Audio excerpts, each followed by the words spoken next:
Olá, muito bem-vindo, muito bem-vinda a mais um Bora Varejar, podcast semanal da Mercado e Consumo, principal plataforma de varejo e consumo aqui do Brasil, em que a gente trata diariamente no portal mercadoeconsumo.com.br de assuntos diversos relacionados a esse mundo que a gente tanto gosta, do qual a gente tanto gosta, de varejo, comércio, consumo no Brasil e no mundo, nas nossas redes sociais também, no YouTube, onde você pode acompanhar esse nosso podcast, enfim, onde você quiser saber sobre esses assuntos, a gente está. Eu sou a Ana Freitas, editora executiva da Mercado e Consumo, e é um prazer estar aqui com vocês semanalmente. Ao meu lado, Gustavo Gromo, nosso editor. Tudo bem, Gustavo? Tudo bem, Ana, tudo ótimo. E você que está nos assistindo aí, não se esqueça, hein? Se inscreva no nosso canal, clique no sininho, dê o seu like e compartilhe o conteúdo. É isso aí, é muito importante que você faça tudo isso, todo esse processo aí que a gente está acostumado a ouvir quando se fala de podcast, porque é assim que a gente leva nosso conteúdo, o conteúdo trazido aqui por convidados tão especiais sempre, que trazem tantos insights para o varejo e para negócios de forma geral. A gente leva esse conteúdo para mais pessoas, enfim, compartilha aí conhecimento. Não dá para reservar esse conhecimento a um grupo pequeno de pessoas. Tem que ser compartilhado o máximo possível, tá bom? Hoje, aqui temos dois convidados no nosso estúdio presencial aqui da Mercado e Consumo. Um deles é o Guilherme Martins, cofundador da Eitri. Tudo bem, Guilherme? Bem-vindo. Obrigado. Prazer estar aqui com vocês. Obrigado. Prazer nosso recebê-los. O outro convidado é o Eduardo Ramos de Carvalho, Head de E-Commerce e Experiência do Cliente da Toy Mania. Tudo bem? Tudo ótimo. Prazer, bem-vindo. Prazer, todo meu. Prazer é nosso. A gente falou aí, aqui na descrição do cargo do Eduardo, eu falei de experiência, de e-commerce. A gente vai falar de muito sobre esses assuntos aqui hoje. O consumidor, a gente sabe, está cada vez mais exigente, mais tecnológico. A gente, consumidor, sabe muito bem disso, vê isso, sente isso ali nas nossas necessidades. E o varejo, obviamente, tem que se adaptar a uma velocidade nunca antes vista, muito rapidamente, cada vez mais rapidamente, a essas mudanças de comportamento. A gente vai falar sobre tudo isso aqui. E se, com todas essas possibilidades, enfim, que os smartphones oferecem, por exemplo, quando eles são aliados do consumidor numa decisão de compra, na própria compra em si, o varejo também precisa ter aí os seus aliados, Se o consumidor tem na ponta na mão, ali, na ponta dos dedos, esse aliado tão forte que é esse aparelhinho aqui, o que o varejo faz para acompanhar essas necessidades do consumidor? É sobre isso e muito mais que a gente vai falar aqui. Eu queria primeiro, Guilherme, que você contasse pra gente o que faz exatamente a Eitri, como e quando surgiu a empresa e qual que é o principal foco de vocês. Legal, muito bem. A Eitri, assim, de forma geral, primeiro para ilustrar de forma geral o que a gente faz, tinha uma plataforma SaaS para construção de aplicativos móveis. Aqueles aplicativos que você baixa na loja da Apple, na loja do Google, e fica guardado no seu telefone. Basicamente isso. Então a gente descobriu uma maneira, desenvolveu uma maneira de simplificar e baratear esse tipo de desenvolvimento, para que você pudesse gastar como investir com o que mais importa, que no caso é a própria experiência. A gente trabalhou muitos anos com o aplicativo, eu particularmente fiquei à frente do aplicativo da Americanas, muitos anos atrás, e a gente fez muitos aplicativos para muitas organizações, muitas empresas. E é uma dor hoje você... eu quero criar um app e botar na loja. É sempre muito caro, complicado, demorado, manter é difícil. E a gente juntou isso tudo, um pouco inspirado em algumas maneiras que o pessoal da China estava desenvolvendo, algumas tecnologias sobre isso. E a gente construiu a nossa aqui alguns anos atrás. Ela já rodou em algumas marcas. A gente produtizou ela. E a gente trouxe para o mercado, num primeiro momento, uma variante que é para e-commerce, que é para o varejo. Então, para o varejista que tem um site, roda em alguma plataforma já hoje, ele já perde um dinheiro na mesa ali de um acesso monstruoso pelo dispositivo, mas uma conversão web, mobile ainda prejudicada. Então, quando a gente traz essa oportunidade de ter um outro canal, a Eitri conseguiram entregar esse app super rápido, em parceria com o ecossistema de outras agências, para que você consiga construir de fato a experiência que o seu consumidor precisa. E não ser uma solução super one size fits all, que serve para todo mundo igual.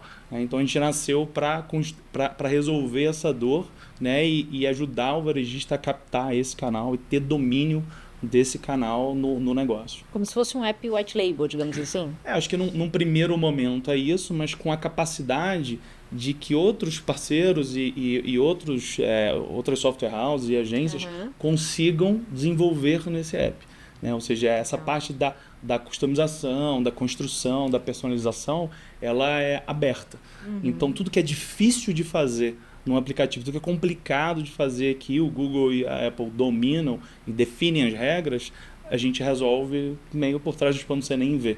Então você foca exatamente na experiência, e daí que surgiu essa iniciativa. E deixa o varejista focar no que ele Realmente precisa, precisa, que é o exatamente. core dele ali, né? Imagino, Exato, né? E aí, aproveitando o gancho, conta pra gente, Eduardo, um pouco então da história também da Toy Mania aí. Legal. Bom, a Toy Mania é um e-commerce do mercado de brinquedos, né? A gente está no mercado há mais de 20 anos e a nossa história, ela é uma história muito emocional, né? O nosso consumidor é um consumidor extremamente emocional.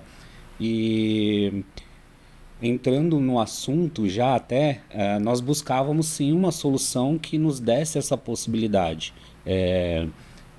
Desmistificar que comprar pelo e-commerce é uma relação fria, né? Quando nós vamos até uma loja de brinquedos, existe toda uma jornada emocional e uma jornada de encantamento. Quando nós estávamos buscando uma solução para app, nós queríamos adaptar essa jornada. Nós não queríamos construir somente um catálogo e um checkout, uma jornada mais racional. Então nós procuramos uma solução onde entregasse a base, que era o e-commerce, mas que nós tivéssemos possibilidade de adaptar essa jornada e lançar funcionalidades que conversassem ou com o shopper, que resolvesse um problema do shopper, ou até mesmo com a criança. Uma delas, por exemplo, é a nossa agenda.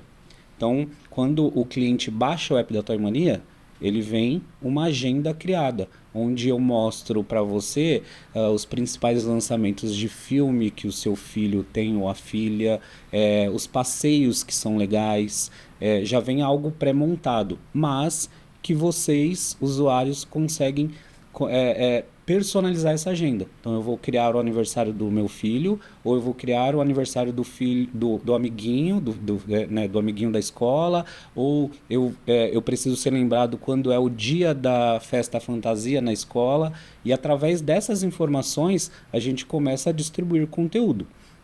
Ou conteúdo de como você ter uma experiência legal numa estreia de cinema, ou até mesmo quero levar o meu filho fantasiado ou que ele vá com o boneco do filme, enfim. Então a gente começa a personalizar essa jornada, não somente apresentando o produto, mas apresentando soluções também.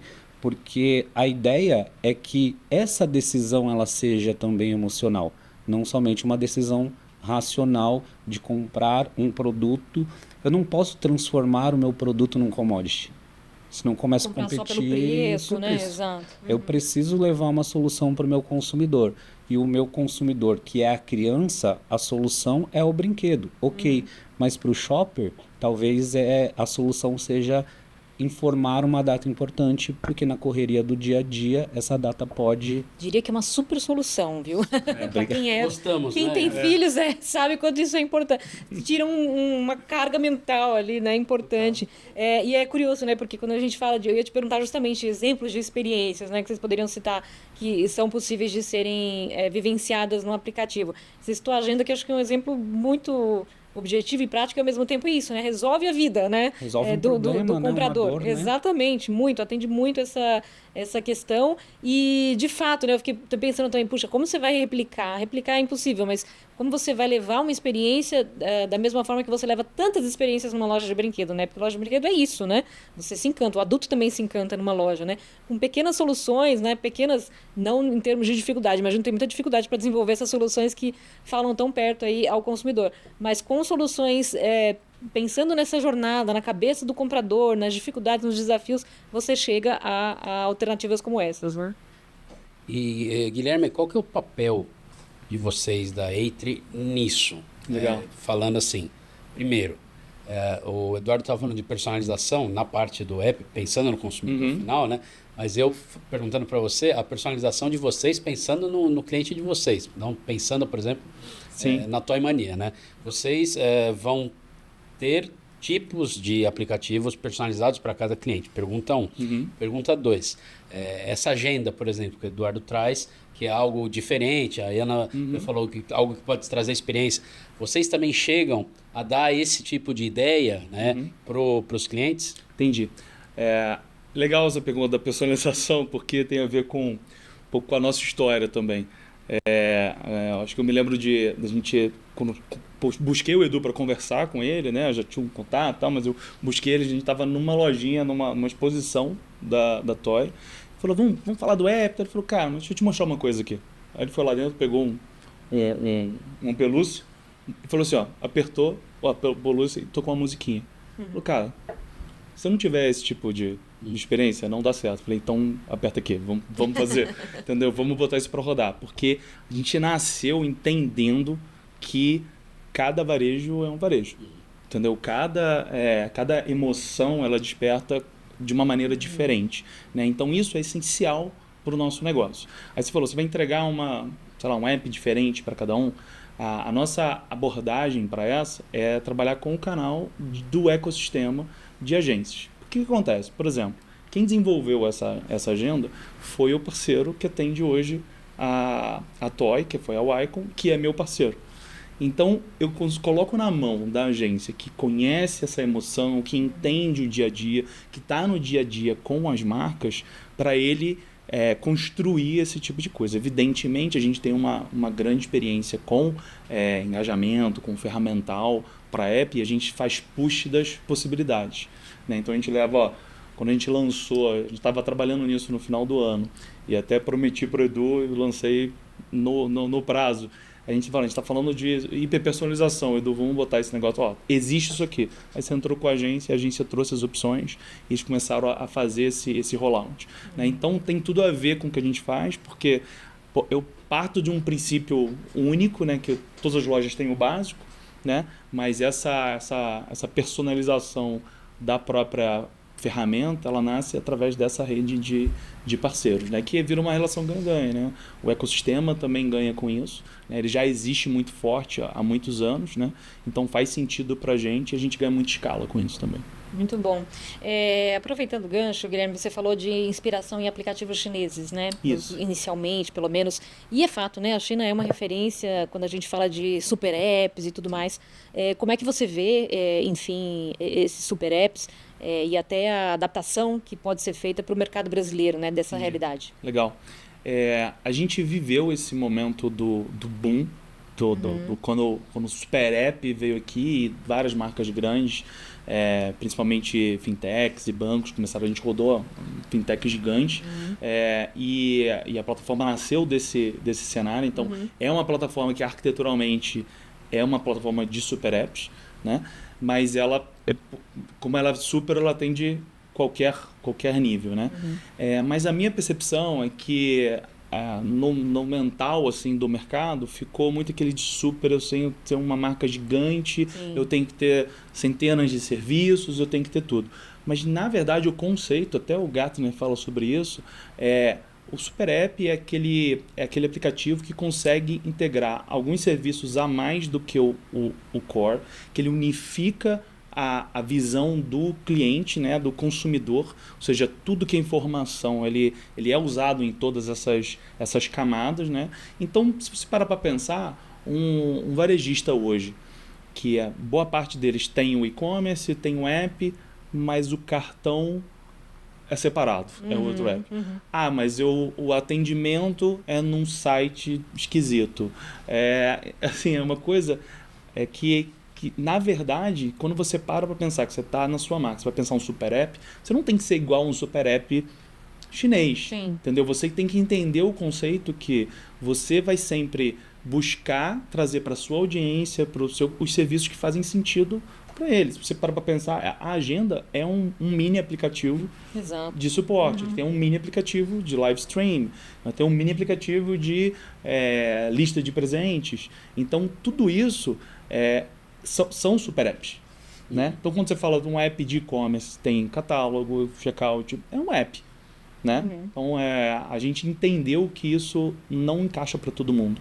E estamos tentando mostrar que ter um super app é você pegar o que você já entrega, né, e unificar em uma experiência única, onde você conhece o cliente, onde o cliente está conectado com tudo ao mesmo tempo, e você tira o máximo da sua marca, da sua experiência e eventualmente do emocional, né? Muito bom. Um detalhe quando tem a relação do cartão, é mais impressionante, Porque se você compara as marcas que têm isso integrado, e que talvez nem se considerem um super app, assim, a quantidade de retornos, de acessos ao aplicativo para uso de serviço, aumenta absurdamente o contato com a marca, com o cliente e com, no fim, a venda, que é sobre isso o varejo.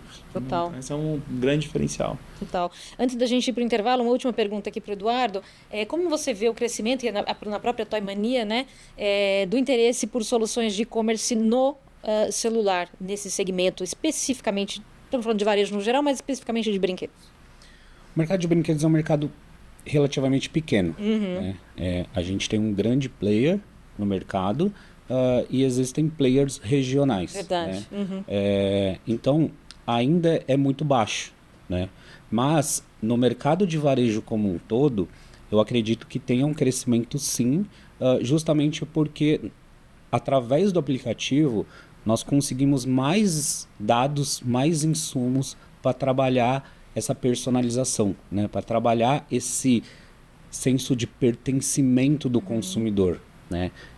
O varejo, ele, como um todo, ele está enorme, a briga virou global, e quando nós, varejista, conseguimos passar essa percepção do consumidor, que eu conheço ele pelo nome, eu sei dos gostos que ele tem e da frequência que existe no processo de compra ou no processo de relacionamento, esse relacionamento ele fica muito mais leve, ele fica muito mais efetivo. Então, existe uma crescente sim, e no mercado de brinquedos a gente tenta impulsionar essa solução, impulsionar esse desejo de sim, o e-commerce ele pode fazer parte da sua estratégia de compra e de conhecimento do seu consumidor, que, detalhe, né, nós trabalhamos com um consumidor que muda os desejos constantemente. Cada ano, né? Cada ano que passa. Se você pergunta para uma criança qual é o tema de aniversário que você quer ter este ano, Sabe, né, Ana? em janeiro, Antes muda 2 vezes. e o aniversário é em março, e você não valida essa pergunta, você vai errar Exatamente. com certeza. Então, ela é extremamente... são informações extremamente preciosas, né, nesse processo de relacionamento. Mas eu vejo que a gente não está tão atrás, mas nós deveríamos estar um pouquinho à frente ainda nessas estratégias. Muito bom. Bom, como eu prometi, a gente vai para um rápido intervalo, mas daqui a pouquinho a gente volta falando de varejo, de omnicanalidade, de aplicativo, enfim, de brinquedos, que, aliás, não atraem mais só crianças, temos que falar disso também, né? Exato. Tem um público aí adulto também atrás de brinquedos e colecionáveis, mas daqui a pouquinho a gente volta a falar mais sobre tudo isso aqui no Bora Varejar. Você que está acompanhando o Bora Varejar, não deixe também de visitar o portal da Mercado e Consumo, mercadoeconsumo.com.br, a mais relevante plataforma de varejo e consumo do Brasil. Acompanhe também todas as nossas redes sociais. A Mercado e Consumo está onde você estiver. De volta com o Bora Varejar desta semana, falando aqui de um assunto muito gostoso de falar, que é brinquedo, varejo, também é muito gostoso de falar sempre, uso de aplicativos para compras, facilidade que os aplicativos permitem, né, para o varejista chegar ao consumidor de maneira mais assertiva. E quem tem uma pergunta para os nossos convidados agora é o Gustavo. A gente falando aqui no primeiro bloco, eu fiquei, uma hora eu parei e pensei, falei, cara, brinquedos, né, brinquedos... Eduardo, você tem um range ali de idade, né? Sim. Como é que é o desafio para você, no geral, mesmo, e também aí para o Guilherme no aplicativo? Porque você tem que fisgar no aplicativo, pelo aplicativo, de tal a tal idade, de tal a tal idade. E quem tem a decisão de compra não são as crianças que vão precisar, que vão querer o produto, são os pais, né? Então, ao mesmo tempo, você tem que fazer com que a experiência seja boa e agradável e que engaje o pai também, né? Os pais, os tios, enfim, o adulto que for fazer a compra. Como é que é isso? Como é que é pensar nisso? E depois o Guilherme pode falar se ele tem uma ajuda nisso também. Tem. Claro. A experiência para a criança, ela é sempre lúdica, né? A gente sempre trabalha o emocional da criança na construção de histórias e etc. Para o adulto, para o shopper, é a praticidade, né? Então nós temos que unir uma experiência, uma história bem contada em ser prático. Por isso que o app também ajuda muita gente nesse sentido, porque o app você já está logado, eu já tenho dados. O site, se a gente for analisar uma jornada de consumo, você vai logar no final, somente na sua experiência racional. E ali você vai avaliar qual é o preço, qual é o prazo, se o frete está compensando ou não. Eu perdi a oportunidade de te trazer uma jornada emocional também, né? O app, eu tenho a pessoa logada e eu consigo, por histórico, transformar o app de acordo com a sua jornada. Então, se você comprou um produto de menino para 9 anos, seu próximo acesso vai ser, ou você vai querer saber onde está o seu pedido, e eu vou transformar o app para te dar essa resposta, ou eu vou dar dados ou produtos para que você faça uma recompra ou para que você utilize melhor esse seu produto. Então é a praticidade somado à emoção. Comprei um boneco da Marvel. Eu posso te trazer um artigo de como você brincar com o seu filho com esse boneco da Marvel. Então é a praticidade resolvendo um problema de uma pessoa adulta, porém não esquecendo da criança e no final, a gente precisa gerar uma boa experiência para você e para sua família. Quando eu consigo fazer isso, eu tenho a sua confiança. E depois disso, tudo que eu te perguntar em relação a essa jornada, você vai me responder, porque a confiança já existiu. Então a tecnologia, ela nos ajuda a ganhar essa escala do conhecimento do consumidor. Muito bom. A gente estava falando aqui no intervalo de um assunto que surgiu aqui no fim do último bloco, que é o da tendência aí dos kiddos, né? Dos brinquedos que são, ou do público que é mais velho, mas continua consumindo brinquedo. E a gente aqui, no particular, confessou que temos aí até alguns gostos pessoais, né? Tem até um meme que circula muito na internet, não sei se vocês já viram, provavelmente sim, de uma senhorinha que está fazendo 100 anos. E aí ela tá chorando porque ela não pode mais usar Lego, que é indicado de 0 a 99. E eu falo, nossa, coitada, né? Realmente. Enfim, mostra só um detalhe, né, de como essa tendência é forte. Você falou de Marvel, por exemplo, né? Colecionável, boneco que é decorativo, né? Decoração mesmo de casa, enfim, produtos associados. É uma tendência muito forte, né? Nesse mercado hoje, inclusive aqui no Brasil. Inclusive no Brasil. Acho que a gente... ainda está um pouquinho atrás de países que têm o brinquedo na jornada de compra da cesta básica, né? O brinquedo no Brasil ele não faz parte, então a gente precisa criar argumentos para que ele faça parte ali do seu pensamento mensal de compra, mas o colecionável, o brinquedo que o adulto também consiga desenvolver algo como um quebra-cabeça, um jogo de tabuleiro, jogos rápidos de ação, enfim, isso tudo a gente aborda também um público adulto.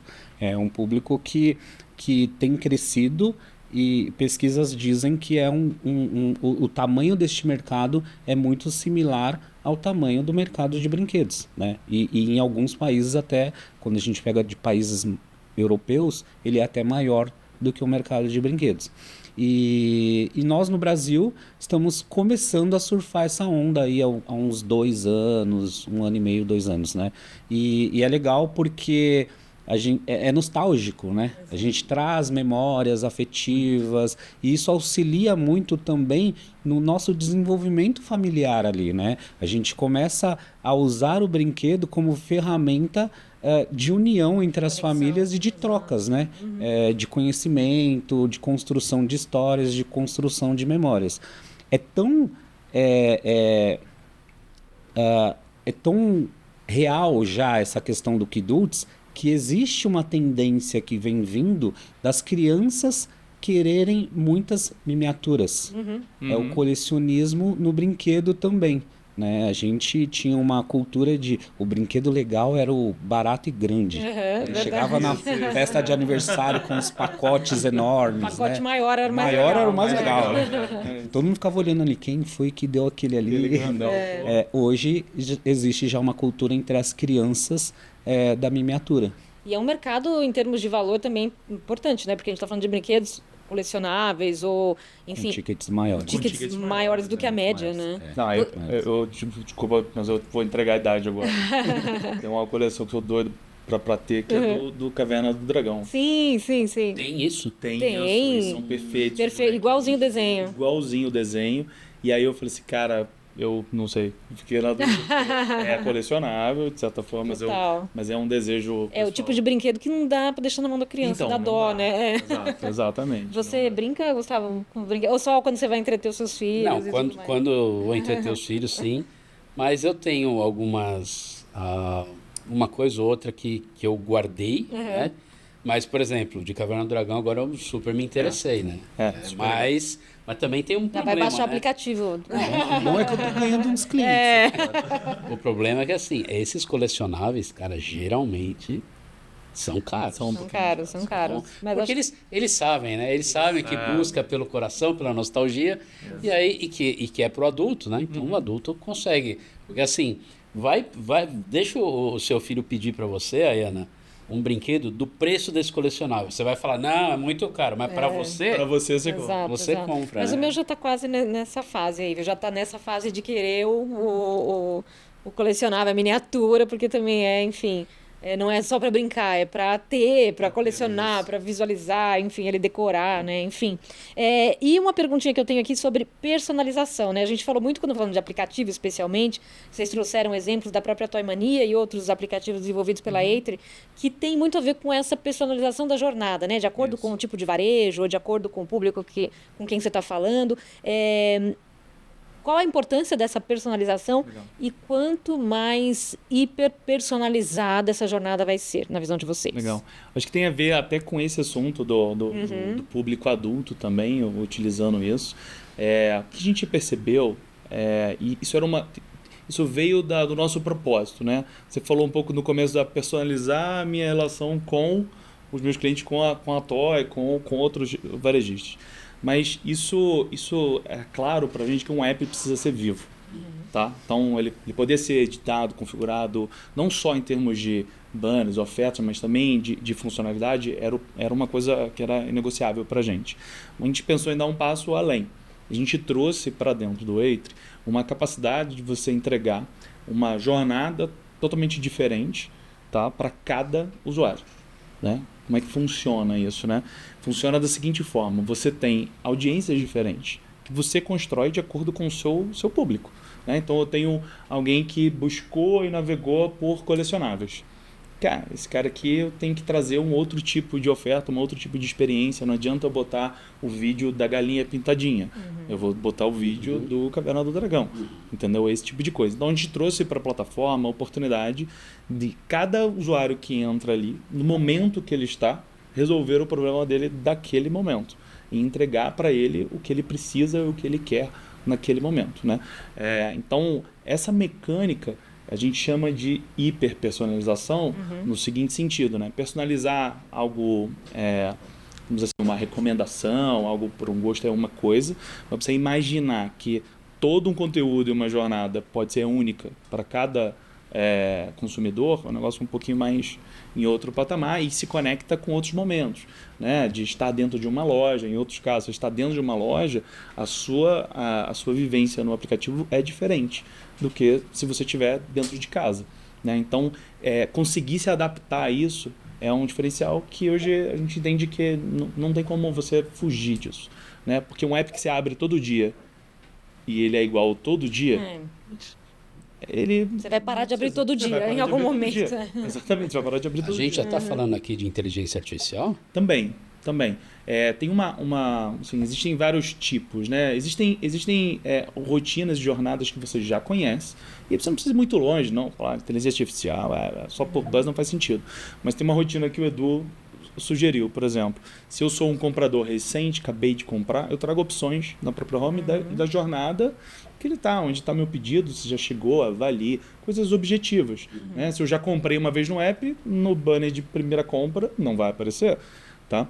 Mas tem uma outra camada, que quando você já conhece um pouco mais, você pega algumas opções, vou dar um exemplo, né? Imagina 5 categorias de colecionáveis diferentes. Tá? E você aplica em alguma parte da jornada em especial na home, distribui para esse público de colecionáveis diferentes categorias e maximize a métrica conversão. E o app vai fazer isso sozinho. Então ele vai comparar resultados, ele vai medir as tendências de todos os usuários que estão rodando e vai passar a entregar as categorias ou o sortimento que faz mais sentido para aquele segmento, para aquele momento, né? Então você vai para uma outra camada, né? Ele modela, né? De acordo com a métrica, ele vai modelar. Então, a imagem ela precisa ser desse tamanho ou ela vai ser maior? O ícone do vídeo vai em cima ou embaixo, de acordo com a métrica que a gente estabeleceu. Né? Se a métrica é conversão, ele vai modular para a conversão. Mas pode ser uma métrica mais próxima, né? Eu quero levar para a página do produto. Porque na página do produto eu consigo encantar, eu vou ter mais funções ali de vídeos ou até mesmo da live, né? Estou fazendo uma live neste momento e o meu cliente entrou no site no momento da live. Eu posso jogá-lo para a live, porque ali eu consigo trabalhar melhor a decisão de compra dele, enfim. Então é modular de acordo com a própria navegação que o cliente fez, as informações que ele te entregou, né?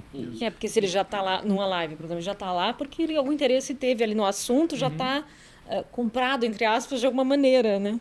Tem uma confusão que às vezes acontece, que é quando eu digo assim, você vai entregar 5 conteúdos diferentes e o que converter mais vai acabar aparecendo mais. É uma confusão que a pessoa às vezes confunde com o teste AB, de você testar se algo... Geralmente o teste AB, APC, você testa com coisas que você não sabe se vai funcionar. A gente na plataforma tem a capacidade de você rodar teste AB, eu quero testar uma coisa diferente. Nesse caso, são eventualmente 5 opções que você sabe que funciona para públicos diferentes. Entendeu? Então o app descobre esse é o público para esse cara aqui. Entendeu? Porque eu já rodei, já testei, e a métrica não precisa ser venda especificamente, pode ser engajamento, porque tem toda uma jornada disso. Você não espera, eu quero entrar e comprar eventualmente de imediato, mas você quer levar ele na jornada de estar usando o aplicativo, né? Então são coisas diferentes, são 2 ferramentas para isso, né? O Teste AB não tem muito a ver com a hiperpersonalização, mas a hiperpersonalização tem a ver com você entregar essa variedade de experiências, às vezes para um mesmo consumidor, mas em momentos diferentes. Entendeu? Em momentos diferentes, a gente adapta a experiência dentro do aplicativo. Isso é muito legal, cara. Isso reflete muito na venda, assim. Total. A gente olha a conversão do nosso site, a conversão do app, chega a ser 12 vezes maior. Caramba. É loucura. E tem um outro fator, na verdade, que é complementar a isso, né? Que é uma capacidade importante do app. É você conseguir acionar de um jeito mais barato, mais eficiente a sua própria base. Né? Não ficar mandando mailing para toda a base que você tem. Isso cansa. E uma coisa que a gente notou, depois desse cenário, inclusive, é que toda ativação multiplica a conversão durante essa campanha em até 10, 12 vezes. Por quê? Porque a campanha ela direciona para uma campanha geral, mas quando o usuário entra, ele vê o momento dele. É senso de comunidade, né? Ele vê o momento dele. Então, não é só uma questão de você acompanhar uma conversão do dia a dia ou de algum canal de anúncio, mas recorrentemente você tem campanhas específicas e você quer acionar a sua base, um produto novo, um lançamento, e a resposta desse público é muito melhor do que uma resposta por e-mail, pelo site, esse tipo de coisa. Você se sente parte, né? É uma senso coisa de pertencimento, né? É a ideia de gerar uma comunidade. Esse site entende o que eu quero, né? Porque é frustrante você comprar uma coisa para uma menina de tal idade, quando você abre, você vê o mesmo site, o mesmo perfil de quando você entrou anteriormente. Não é mais a compra que é a minha necessidade pode ser outra. A compra, ela é uma consequência, né? Mas que o conteúdo e o relacionamento pode contribuir, sim, para uma taxa de recompra maior, para uma conversão maior, enfim. Mas a ideia é sempre dar essa sensação do que a marca conhece o cliente que tem, né? Hiperpersonalização, eu até brinco, né? Hiperpersonalização sempre existiu. A cadernetinha lá da papelaria, né? Ele conhecia você pelo nome, ele sabia o que você comprava, enfim. Só tá num outro nível agora. Só que não tinha escala. Hoje tem. Tem muito mais informação, muito mais dado desse cliente, e né? E a velocidade é muito maior. Né? Exatamente. Bom, gente, estamos chegando ao fim aqui do Bora Varejar de hoje. Passou rápido, ainda mais falando de um assunto que é tão bacana, né? Leve, apesar de a gente estar falando de negócios no fim das contas, né? Mas queria que vocês dessem um recado final, olhando ali para a nossa câmera, um insight, enfim, um recado para o nosso público que nos acompanha. Muitos são varejistas que já estão estabelecidos no mercado, muitos são varejistas que estão procurando inspirações em cases como que vocês trouxeram aqui. Então, primeiro, Guilherme, por favor, suas palavras finais aí. Legal. Acho que o recado principal para o varejista hoje, né, considerando esse cenário de app, é que se você não tem um app hoje, você já tem um tamanho, já tem uma organização dentro do seu negócio e você não tem, provavelmente está deixando alguma oportunidade na mesa, porque seu tráfego já é mobile. Então, se você não usar esse tráfego de um jeito mais inteligente, você está deixando o dinheiro na mesa. E talvez para quem tem, entender que se seu app não evolui, seu app não consegue se adaptar a variação de consumo ou se adaptar a cada um dos seus clientes, você precisa de uma solução melhor. Acho que esse é um recado importante e entender que isso ainda vai perdurar por muito tempo. Às vezes as pessoas me perguntam se app... mas vale a pena ter app? Vale a pena ter app, é um canal muito forte, né? E esse é um exemplo da Toy, é só um entre muitos. Eu acho que vale muito a pena entender mais de como esse canal funciona. Espero que tenha sido útil. Muito bom. Eduardo, seu recado aí, final. Bom, quero agradecer primeiro e dizer que baixem aí o app da Toy Mania. Vamos juntos aí construir essa jornada, independente do segmento de atuação. O mercado de varejo ele tem ainda uma fatia de crescimento muito grande. Como o Gui falou, a gente tem aí algo na mesa que nós precisamos resgatar. Então, convido você a participar dessa jornada junto com a gente aí e construir um modelo de negócio muito mais forte e juntos. Muito bom. Eduardo e Guilherme, super obrigado. Prazer receber vocês aqui no Bora Varejar. Eu que agradeço. Obrigado. Também agradeço. Prazer. Obrigada também, Gustavo, companheiro aqui de bancada, em mais um episódio. Obrigado, e eu já vou atrás dos colecionáveis da Caverna do Dragão. Boa, ó. Vou te passar o link. Já baixa o app, já faz lá a sua reserva e depois você fica... Aí é um caminho sem volta. Cuidado, viu? Caminho sem volta. Bom, obrigada a vocês que acompanham também aqui a nossa programação no Bora Varejar, no portal mercadoeconsumo.com.br, também nas nossas redes sociais, enfim, tudo sobre varejo, consumo, comércio no Brasil e no mundo. A gente traz para você, como dá sempre o recado aqui o Gustavo. Como é que é, Gustavo? Deixe o seu like. Seu comentário. Se inscreva no canal, ative o sininho. Compartilhe o conteúdo. Faça o que você sabe que tem que fazer. É isso aí, que é muito importante para levar esses insights aqui dos nossos super convidados para mais gente. Obrigada mais uma vez pela audiência, por estar aqui com a gente e até a próxima.